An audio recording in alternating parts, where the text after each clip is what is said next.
Kayak ini juga.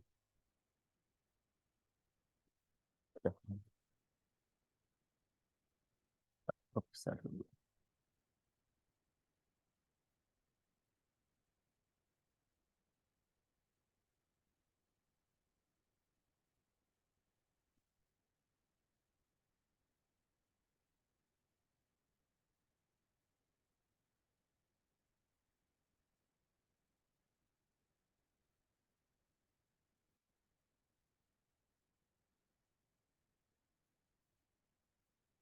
Bismillahirrahmanirrahim. Assalamualaikum warahmatullahi wabarakatuh.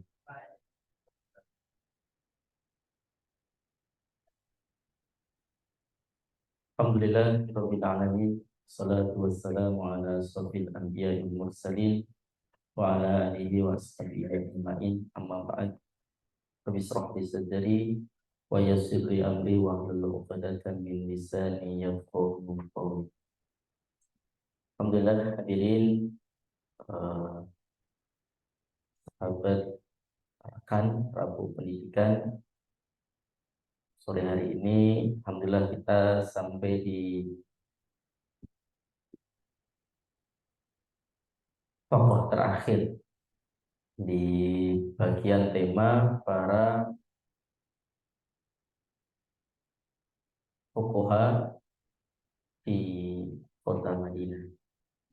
Dan sore ini kita berkesempatan belajar meneladani dari seorang tokoh di beberapa referensi atau sumber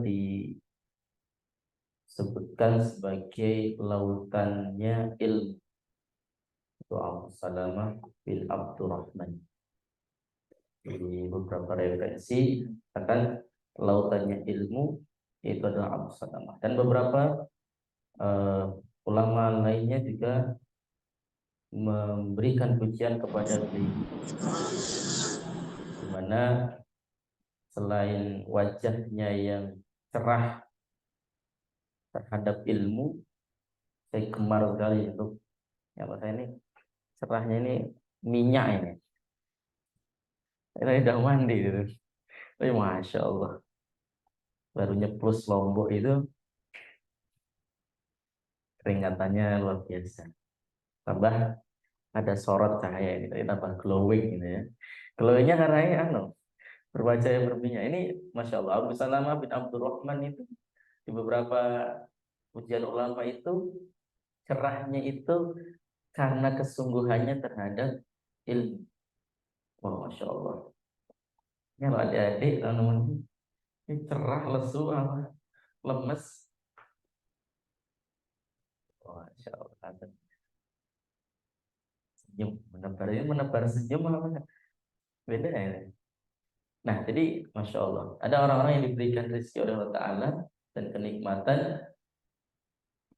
diberikan kesembuhan dan iya sumringah. Jadi kalau lihat sesuatu pertama kebaikan ya, yaitu sumringah untuk melakukan kebaikan.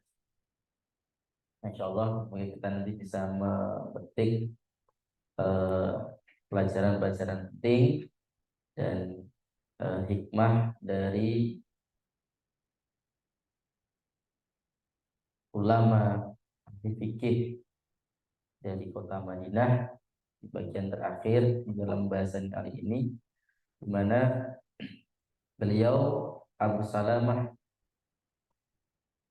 bin Abdurrahman yang Allah Ta'ala karuniakan luasnya ilmu, lautan ilmu, dan nanti banyak orang-orang yang juga memberikan pujian kepada beliau dan bahkan mengambil rujukan ilmu kepada beliau. Nah, maka mengenai kiprah para fakih, para orang yang fakih dalam di negeri Madinah ini, insya Allah kita semoga bisa menyontohnya dalam keseharian, dalam kehidupan kita ini untuk sebagai seorang murid yang meneladani beliau untuk mengambil pelajaran-pelajaran penting sehingga kita termotivasi, kita tertanam kuat dalam diri kita untuk haris ala ma yanfa'uka fasta'in billah wala ta'jaz. Jadi kita ini ikhlas sungguh-sungguh tamak terhadap hal-hal yang bermanfaat. Nah, tema kita yaitu ahli ilmu yang ahli kehakiman, Abu Salamah bin Abdurrahman. Saya belum mendapatkan di ahli kehakimannya. Nanti kalau ada referensi yang Masya Allah spot tentang ahli kehakiman ini, kalau di ahli ilmunya ya beberapa referensi mendapatkan bahwa Abu Salamah bin Abdurrahman juga sebagai seorang yang gemar mencari ilmu. Nah, tokoh kita kali ini tokoh tabi'in di beberapa riwayat disebutkan dengan nama Ibnu Auf Al-Qurashi Az-Zuhri Al-Hafiz. Merupakan tokoh terkemuka di Madinah yang lahir pada tahun 22 Hijriah. 22 dan nanti wafat di tahun 94. Menarik, nanti sebutkan beliau itu wafat di masa kepemimpinannya Abdul Malik bin Marwan. Tahun berapa tadi? Saya tandai 187 dalam kitabnya Sejarah Umat Islam karya Prof. Al-Mukarram Buya Hamdan. Berarti di tahun 65 Hijriah Abdul Malik Ibnu Marwan memimpin, dan nanti wafatnya beliau di masa putranya, jadi Walid Ibnu Malik. Unik ya, saya baru ingin berburu kitabnya yang judulnya Muawiyah, Umayyah, dan Abbasiyah.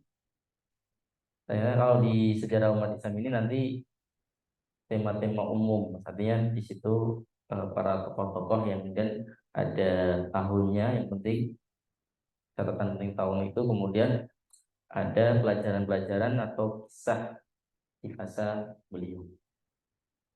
Nah, kenapa kunyah beliau Abu Salamah ini kunyah dari orang-orang yang menyebutkannya atau memujinya dari karena Imam Malik. Imam Malik berkata, dahulu kami punya beberapa ulama.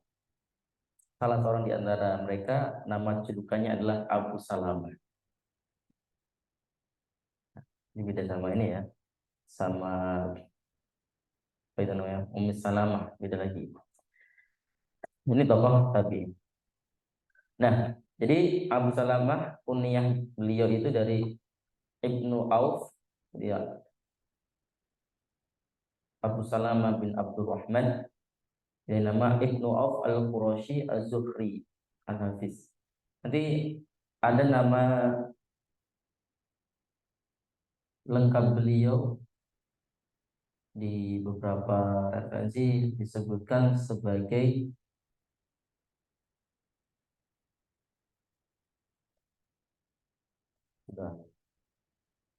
awal. Nah, untuk awalnya adalah Ibnu Auf. Ibnu Auf Al-Qurashi Az-Zuhri Al-Hafiz. Nah, kemudian dengan julukan Abu Salamah ini karena di antara kemuliaan yang beliau dapatkan adalah dia seorang tokoh tabi'in yang gemar mencari ilmu, seorang yang amat sangat pandai dalam ilmu agamanya, mujtahid yang dihormati, dan juru bicara dalam agama Islam. Kemudian pujian pula diberikan oleh Muhammad bin Abdullah bin Abu Yaqub Al-Dhabi. Beliau berkata, pada masa pemerintahan Bashar bin Marwan, Abu Salamah pernah mengunjungi kota Basrah, dan wajahnya begitu cerah dan berseri-seri bagaikan uang dinar mirip Heraklius. Ya, kekaguman dengan Heraklius. Nah, menarik. Kenapa beliau suka dengan mengunjungi kota-kota gitu? Tadi sebutan kepada gemar mencari ilmu ini dan kepada beliau sering berkeliling ke tempat-tempat untuk menimba ilmu. Jadi luasnya ilmu beliau bagikan lautan ilmu itu ya karena senangnya beliau berpindah-pindah. Kalau kita nyari ini ya, kita lama nunggu menyelesaikan ijazah gitu, nunggu dapat ijazah baru berpindah lagi. Ini masya Allah nggak perlu nunggu itu, berpindah-pindah untuk mencari ilmu. Silahkan kalau sudah ada kokwah. Nah kemudian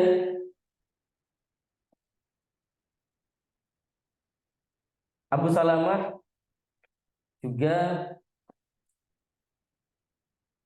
menjadi bagian penting dari 4 orang Quraisy yang dikenal sebagai orang yang dalam ilmu agama, yang faqih. Dan beliau termasuk dari 4 tersebut. Selain Abu Salamah adalah Urwah Ibnu Musayyib, Abu Salamah dan Ubaidillah bin Abdullah. Lalu Az-Zuhri berkata, sementara itu Abu Salamah adalah orang yang paling banyak perbedaan pendapat dengan Ibnu Abbas. Dan Ibnu Syihab menuturkan, aku pernah berkunjung ke Mesir pada masa pemerintahan Abdul Aziz, maksudnya Umar bin Abdul Aziz. Lalu aku pun bercerita tentang Sa'id bin Al-Musayyib, tetapi Ibrahim bin Khahris malah berseru kepadaku, hai Ibnu Syihab, sepertinya aku selalu mendengar kamu bercerita tentang Sa'id bin Al-Musayyib. Alangkah baiknya apabila kamu bercerita pula tentang tokoh yang lain. Maka aku pun menjawab, baiklah. Lalu Ibrahim bin Haris pun berkata, hai Ibnu Syihab, ketahuilah, sesungguhnya kamu telah meninggalkan 2 orang terkemuka dari kaummu yang banyak menghafal hadis. Jadi di sini ada penekanan tentang keutamaan dari Abu Salamah. Yang diingatkan di sini tentang di antara kaumnya itu ada orang yang terkemuka dalam urusan hadis. Kedua orang tersebut adalah Urwah dan Abu Salamah. Lalu Ibnu Syihab berkata, ketika kembali ke kota Madinah, maka aku pun mendengar dan mendapatkan bahwa Urwah bin Zubair sebagai orang yang benar-benar luas ilmunya, dan juga Abu Salamah. Masya Allah. Benar ya? Urwah bin Zubair, Abdullah bin Zubair. Di dalam sejarah umat Islam ya, ada perselisihan ya, antara Abdullah bin Zubair dengan keturunannya Muawiyah. Ya panjang, tentu ini jadi pelajaran penting di antara umat Islam kondisi di masa itu. Akan tetapi ada juga ikhtiar dalam kemaslahatan kebaikan di anak keturunannya, di mana nanti di masa Walid bin Ibnul Abdul Malik beliau nanti ada ikhtiar untuk menyatukan umat Islam. Maka insyaallah ini bagian pelajaran penting juga untuk kita mendalami sejarah sirah, di mana ya ada kebangkitan umat, ada runtuhnya daulah atau umat tersebut. Nah, kemudian kalau tadi disebutkan oleh Ibrahim bin Haris, maka ada penyebutan tentang keterkemukaannya Abu Salamah dalam urusan hadis. Mari kita lihat bagaimana hadis yang diriwayatkan Abu Salamah. Di antara hadis yang diriwayatkan oleh Abu Salamah adalah hadis dari Abu Hurairah yang berbunyi, janganlah memperkuat tekad untuk melakukan perjalanan kecuali pada 3 masjid. Oh, ini terkenal ya. Nah, kayaknya ada posternya itu. Jadi urutan ini misalnya Abu Hurairah melihatkan hadis ini sampai kepada kita, itu diantaranya adalah di Abu Salam. Ada yang hafal hadisnya?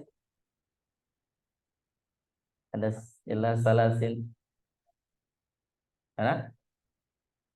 Masya Allah. Terus apa lanjutannya?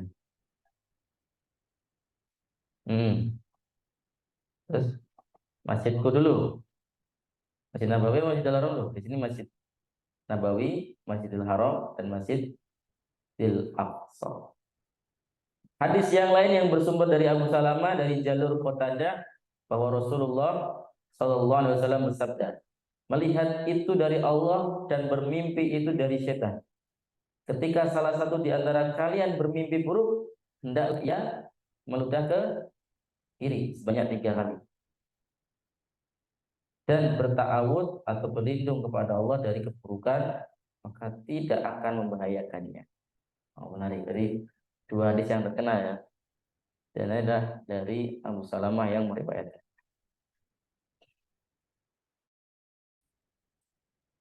Ada keteladanan dari Abu Salamah. Jadi ketika dari hadis yang meriwayatkan oleh Abu Salamah mengenai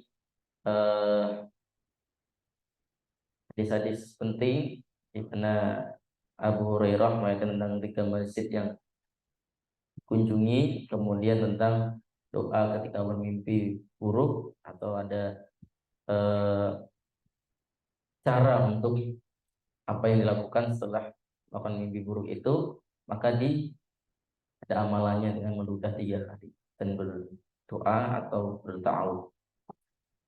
Nah, ini keteladanan. Banyak keteladanan yang bisa kita petik dari tokoh mulia Abu Salam bin Abdurrahman. Tadi sudah sempat menyebutkan tentang luasnya ilmu beliau yang dijuluki lautan ilmu di kalangan tabi'in. Dan beliau dipercaya oleh orang-orang di Madinah, yang oleh pemerintah di Madinah sebagai seorang hakim.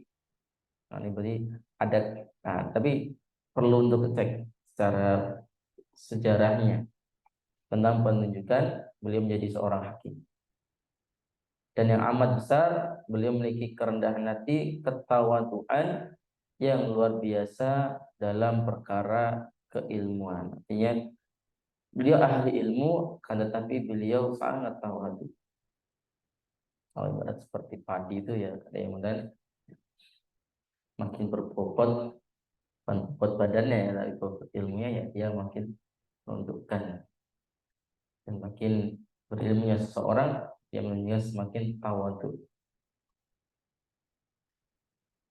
Nah, maka ini bagian penting dari kita untuk ya sungguh-sungguh dalam menuntut ilmu, cerah wajahnya, ceria, bahkan ya kita sumringah ya. Sumringah itu kalau ada yang panas-panas, yang seger itu sumringah dia. Jadi lebih, harusnya lebih. Ini ada lautan ilmu, ini ada kemuliaan di majelis ilmu. Maka dia pun mendapatkan informasi tentang hal itu ya sumringah untuk ikhtiar mendapatkannya. Ya dia kalau ada kajian online, dia ikut segera mencari informasinya, informasi pendaftarannya, menyiapkan. Nah, mungkin bagian penting juga kalau ikut yang majelis rakan ini bisa juga menyiapkan, baca bahan-bahan tentang siapa tokoh-tokoh yang akan dibahas. Lalu tanya dengan baik kepada eh, koordinator rakan ini sehingga tema besok ini. Pekan depan akan ganti dengan tabiin yang secara pembahasan, apalagi yang para fakih dari negeri hijrah, tapi nanti sudah pembahasan yang lainnya. Nah, maka itu disiapkan sehingga dia sudah siap dalam keadaan di majelis, sehingga ketika diterangkan akan sampai menyiapkan pertanyaan-pertanyaan yang sangat berbobot. Nah, maka Abu Salamah bin Abdurrahman yang dijuluki dengan lautan ilmu ini amat sangat dekat dengan kemuliaan pada para sahabat-sahabat eh, di masa para sahabat yang bersama dengan Rasul. Dan yang amat penting dari mana dari beliau ini adalah ketika para ulama menyebutkan kemuliaan beliau, yang lainnya adalah dari Abu Aswad. Beliau berkata, suatu ketika Abu Salamah sedang bersama kaumnya. Tiba-tiba mereka melihat segerombolan kambing yang sedang berjalan. Lalu Abu Salamah berdoa, ya Allah, ya Tuhan kami, jika memang hal ini telah tertera dalam catatanmu bahwa aku akan menjadi wakilmu di muka bumi ini, maka berilah kami minum susu dari kambing-kambing itu. Kemudian Abu Salamah segera menghampiri gerombolan kambing tersebut, dan ternyata semua kambing itu adalah jantan. Nah, ya. Artinya, nah Allah, apakah itu nanti Allah takdirkan itu mengeluarkan susu, ya kan nggak mungkin. Nah itu petikan kisahnya hanya ada petikan jenagahnya. Dia Abu Aswad pernah menceritakan tentang Abu Salamah yang berdoa pada hari itu. Lalu Amr bin Dinar berkata dari Aisyah bahwasanya ia pernah berkata kepada Abu Salamah yang waktu itu masih kecil, hai Abu Salamah, ketahuilah kamu itu tak ubahnya seperti anak ayam yang mendengar ayam jantan berkokok, maka ia pun ikut berkokok. Ini kira-kira jenagahnya. Kemudian Asy-Sya'bi juga berkata, suatu ketika Abu Salamah datang berkunjung ke kota Kufah. Mana Kufah? Nah, Masarut. Kufah. Nah, Kufah. Mana itu? Basrah. Kalau Basrah, Baghdad. Ya, Irak. Iran. Oh, Kufah. Ragu-ragu. Kemudian dia berjalan di tengah-tengah antara diriku dan seorang laki-laki lain. Selanjutnya seseorang bertanya kepada beliau tentang siapa orang yang paling tahu di antara mereka. Dan sejenak Abu Salamah menghindar dan akhirnya berkata, sebenarnya orang yang paling tahu adalah orang yang berada di antara kalian berdua. Tadi itu adalah kita Abu Salamah. Dan yang terakhir pendapat dari Ibnu Ishaq, aku pernah melihat Abu Salamah datang ke tempat belajar. Tak lama kemudian ia membawa seorang anak laki-laki ke rumah untuk mendiktekan hadis kepadanya. Artinya di antara keluasan ilmu beliau meriwayatkan hadis dari para sahabat dan amat faqih dalam bidang keagamaan, saya adalah diniyah dan beberapa hal penting mengenai kehakiman. Saya belum mendapatkan tentang kehakiman ini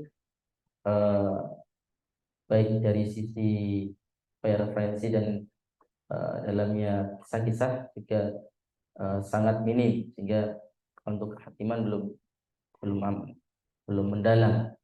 Tapi ketawaduan dan luasnya lautan ilmu pemahaman dari beliau ini, masya Allah, para ulama mengakui luasnya ilmu dari apa yang beliau sampaikan. Nah, maka dari Abu Salamah ini pula ya, kita perlu merenungkan apa yang mengenai tentang ikhtiarnya beliau mencari ilmu, gemar mencari ilmu, ke sana kemari. Artinya beliau kalau tadi ke Baghdad, beliau masya Allah amat bersungguh-sungguh datang ke sana hingga wajahnya cerah, hingga beliau berusaha untuk menggali menemui para ulama yang pakai itu, hingga satu persatu beliau kunjungi. Nah, di sisi lain juga beliau amat bersungguh-sungguh dalam urusan ketaatan pada Allah dalam hal ibadah. Dan yang paling beliau juga tekuni adalah dalam meriwayatkan hadis-hadis yang itu dilakukan beliau hingga meriwayatkan dari para sahabat-sahabat utama. Nah, maka Abu Salamah bin Abdurrahman, selain beliau orang yang ahli dalam bidang ilmu dan juga mengenai kehakiman, maka luasnya ilmu yang beliau dapatkan ini pula menggambarkan kepada kita bahwa perjuangan untuk hal itu amat sangat berat. Dia nanti di masa-masa juga di awal-awal pemimpinan Muawiyah sampai nanti sampai di putranya, ini banyak ujian juga. Tapi dalam hal keilmuan, insya Allah beliau amat sangat bisa untuk melakukannya dengan sebaik-baiknya. Sehingga Umar bin Abdul Aziz pun menjelaskan sosok Abu Salamah itu merupakan penuntut ilmu yang paling faqih dan mujtahid yang memiliki kemampuan berhujjah sangat baik. Ini satu di antara ujian yang dilakukan oleh Umar bin Abdul Aziz. Kemudian beliau masih masa Muawiyah amat terkenal kefakihannya dalam bidang ilmu. Nah, kemudian Abu Salamah bin Abdurrahman, ini ada yang bilang bin Auf, ini merujuk kepada sahabat Abdurrahman bin Auf, ini putra Abdurrahman bin Auf. Nah, tapi nanti ada yang belum mendalami bagaimana hadis A'lam An-Nubala dari Ibnu Auf, apakah masuk ke cucunya ya? Nah, Abu Salamah kembali di pembahasan ini, beliau amat sangat senang ketika hadir ke majelis para sahabat. Saya sampai disebutkan meskipun beliau itu ada perbedaan dengan Ibnu Abbas, akan tetapi jelas ulama menghormati pandangan dan bahkan ya karena Ibnu Abbas masya Allah sangat mulia dan ketemu dengan Rasul, ya apa yang dilakukan oleh Abu Salamah ya menghormati meskipun ada beberapa perbedaan pendapat dari beliau. Nah, kemudian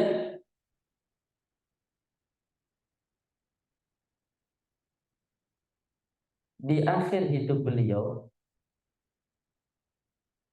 nah ini yang perlu untuk kita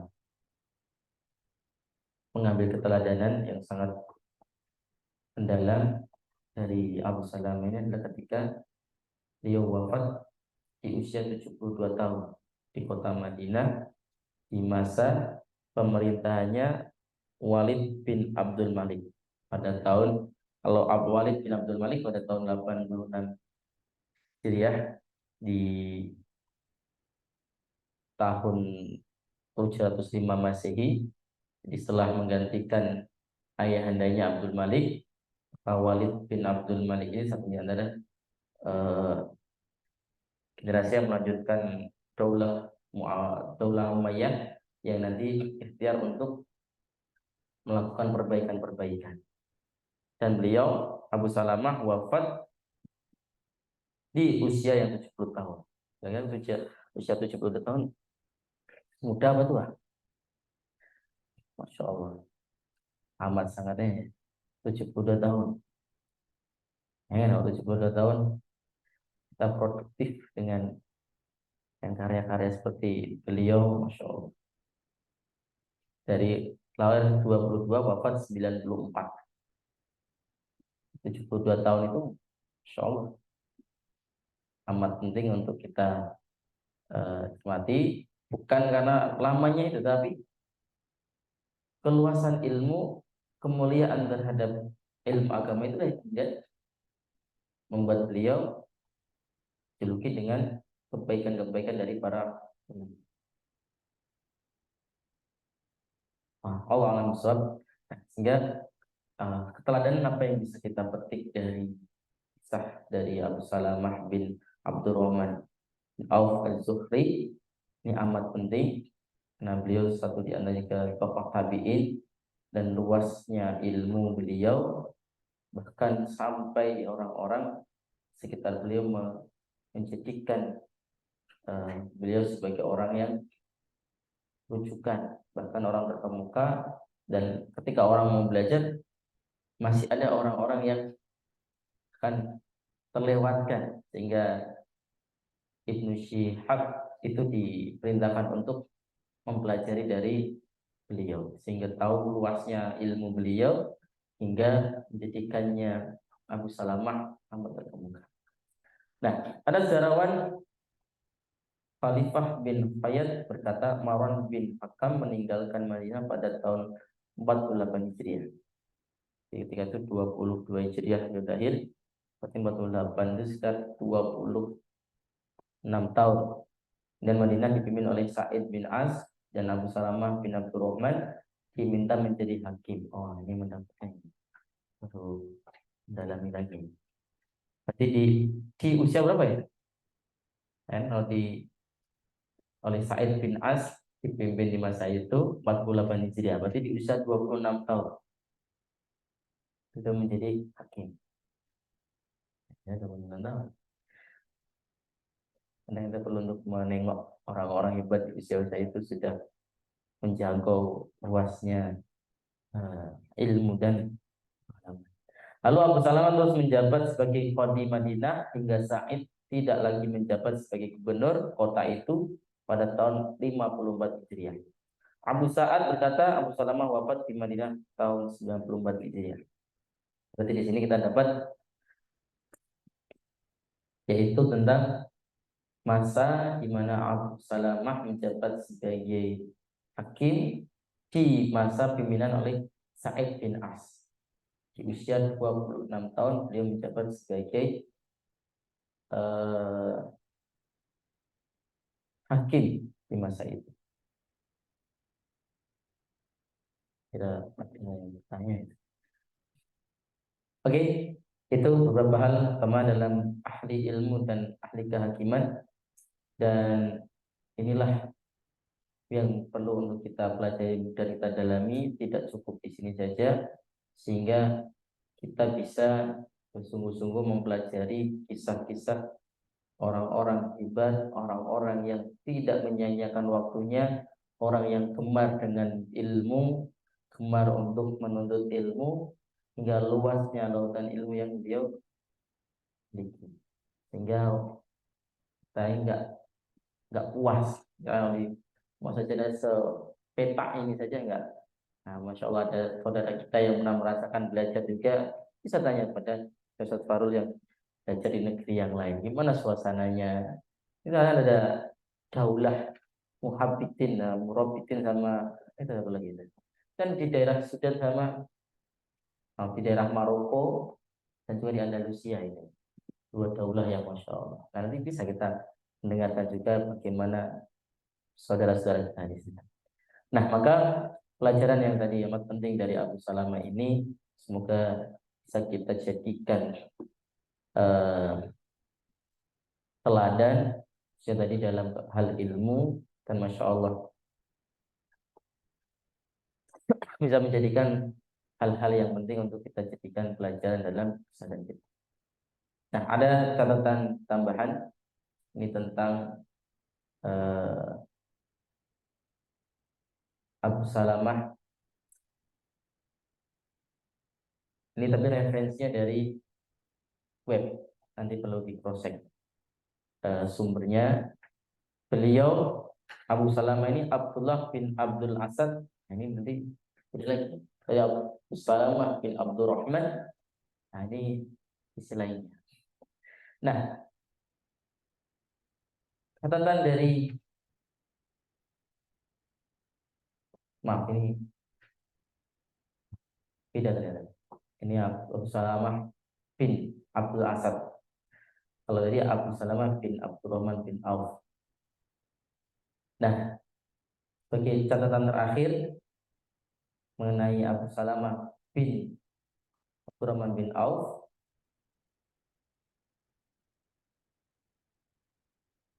yaitu ketakwaan. Nah, maka kalau kita lihat dari dari kakeknya, berarti kan Abdurrahman bin Auf ketakwaannya luar biasa. Maka orang tuanya yang dulu, Masya Allah, jadi sahabat yang amat utama, hingga melahirkan Abu Salamah bin Abdurrahman bin Auf, hingga melahirkan luasnya ilmu. Tentu ini melihat dari seorang kakek, dari seorang ayahnya. Nah, Abu Salamah ini dikenal hingga para ulama-ulama di sekitarnya mengagumi dan memujinya. Nah, dari Abu Salamah ini pula ada catatan yang jarang ditemukan, yaitu sangat jarang ditemukan sosok mulia dengan sistem yang sekuler. Namun bila kita mempelajari lembaran sejarah Islam, sosok yang inspiratif akan banyak kita temukan hal yang mendapatkan yang amat mendalam tentang sistem Islam dan bentuk karakter unggul di masa keemasannya. Maka dijaminkan keteladanan dari Abu Salamah, banyak keteladanan dari Abu Salamah yang bisa dipetik. Masya Allah, bagian yang amat penting itu yang memotivasi oleh para sahabat, para tabi'in mengikuti jejak beliau dalam kesungguhannya, turut andil dan membangun peradaban Islam. Dan luasnya ilmu dalam bidang hadis dan lautan ilmu yang amat mendalam tentang ilmu agama, maka Abu Salamah dengan ini dijuluki dari kalangan tabi'in yang luas ilmunya bagaikan bak lautan ilmu, dan menjadi hakim di Madinah dan memiliki kerendahan hati yang luar biasa dengan keilmuan yang sangat luas. Masya Allah.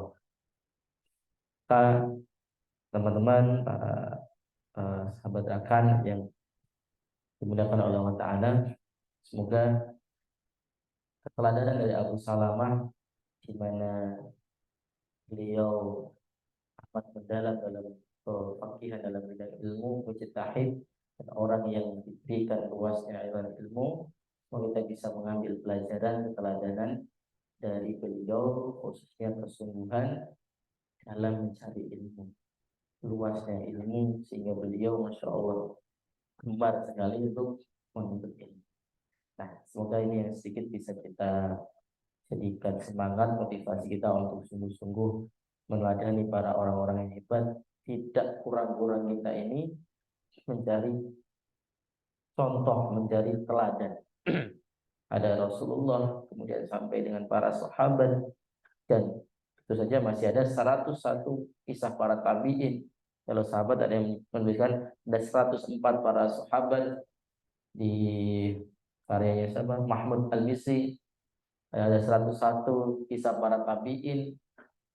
Masya Allah, sangat banyak sekali, dan tidak kurang-kurang kita meneladani beliau-beliau hingga kita tidak sibuk kepada perkara-perkara yang sia-sia, tetapi kita sibuk dengan orang-orang yang amat luas cita-cita, luas ilmunya, sungguh-sungguh cita-citanya, tinggi cita-citanya, hingga mereka menyibukkan diri dalam kebaikan dan taatan kepada Allah Ta'ala.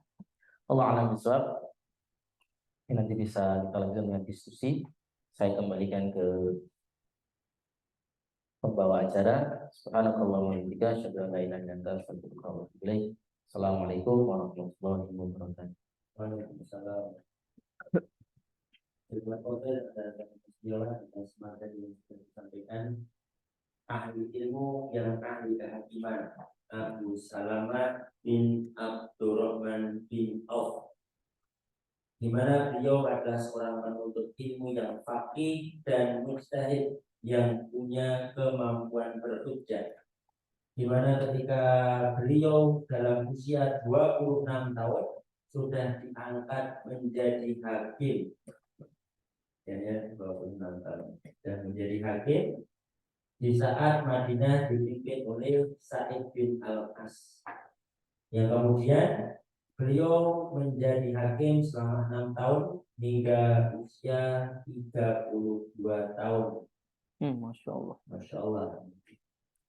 Ini menjadi teladan bagi kita pentingnya untuk bersungguh-sungguh di dalam menuntut ilmu, sehingga ketika dalam usia muda sudah memiliki kapasitas atau kemampuan yang baik di dalam penguasaan ilmu. Pada para hadirin yang dirahmati Allah, mungkin ada yang mau bertanya atau berdiskusi terkait materi pada sore hari ini, silakan bisa mengangkat tangannya. Monggo Mas Arif. Allah.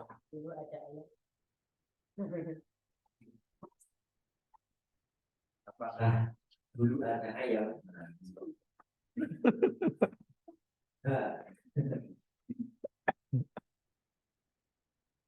Ya kalau saya logika yang tabiin, berarti di masa Rasul ada hadis yang menyebutkan tentang kalau mendengar suara keledai atau gonggongan anjing itu ya, itu kan menunjukkan ada syaitan. Sedangkan ketika ayam berkokok berarti menunjukkan ada nabi, ada malaikat. Tadi kan menunjukkan ada ayam. Anda ada perlu cari nih tentang ayam di masa Nabi. Itu Abu Salaman masa setelah Nabi. Jadi Aisyah menyebutkan tentang Abu Salamah kecil, dia seperti ayam. Kemudian dia ikuti berkokok ya, dan dia kemudian berkokok ya. Kan kalau anak-anak kan kok ada ya. Dan ada yang ngikutin ayam itu. Ya biar unik maksudnya ya. Iya langsung. ya, Oh alam itu. bahkan ayam apa ya, terkait ayam ini ada kisah. Jadi ini menjadi pendapat fikih dari Abu Salamah bin Abdurrahman Oh ya, Masya Allah. yang menjelaskan bahwa pencuri ayam tidaklah terkena hukum potong tangan. Nah, ini berarti di zaman itu ada ayam dan ada pencuri ayam. Memang ada ayam, ada pencuri Oh yang ayam. nyuri ayam nggak dipotong tangan? Ini disampaikan di sini menjadi menjadi apa namanya pendapat dari tiga Abu Salamah bin Abdurrahman, mencuri ayam tidaklah terkena hukum potong tangan. Nah, Beliau berpendapat saya jadi dalil loh ini ya. Nanti terus dari nyuri ayam, nah, ayam bisa jadi diumbar. Ambilnya ada memotong tangannya, kemudian Abu Salamah bin Abdurrahman berkata, dia ada pencuri di zaman itu. Kemudian Umar bin Abdul Aziz ingin memotong tangannya si pencuri tadi. Kemudian Abu Salamah berkata, Utsman berkata, tidak ada pemotongan tangan terhadap pencurian sejenis bulu. Nah, di apa namanya terkait ayam tadi, bahwa ayam ada di sana itu, bahkan ada pencuri ayamnya kan dijelaskan di situ. Kemudian muncul pendapat fikih di situ bahwa pencuri ayam tidaklah terkena hukum potong tangan. Di situ sekali. Menarik itu. Nah, Saya mau nyari ayam-ayam, Masya Allah. ya mungkin dari hadirin yang lain ada yang mau bertanya untuk diskusikan.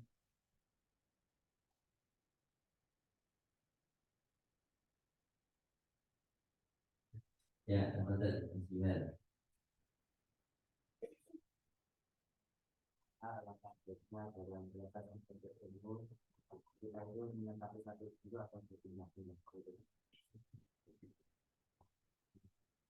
Masya Allah.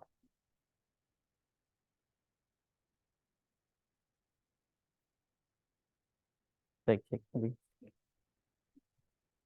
Tes.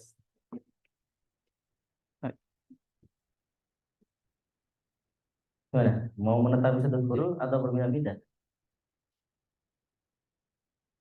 Ya, ya lebih beberapa. Jadi kalau ambil pendapat yang mana? Mau menyelesaikan dalam ilmu ini nyambung sampai sana. Connect. Saya menggema. Oh ini.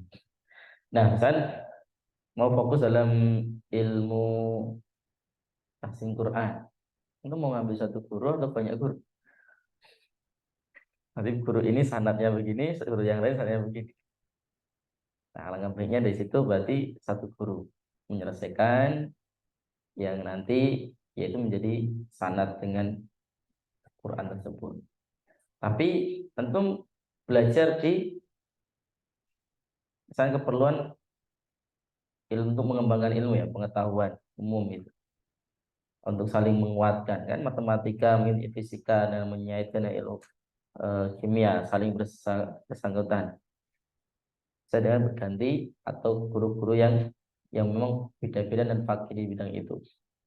Tapi dalam khususnya dalam ilmu din, kalau bisa menuntaskan dalam satu bidang, misalnya satu kitab dituntaskan dengan seorang guru atau syekh atau ulama di situ ya dituntaskan.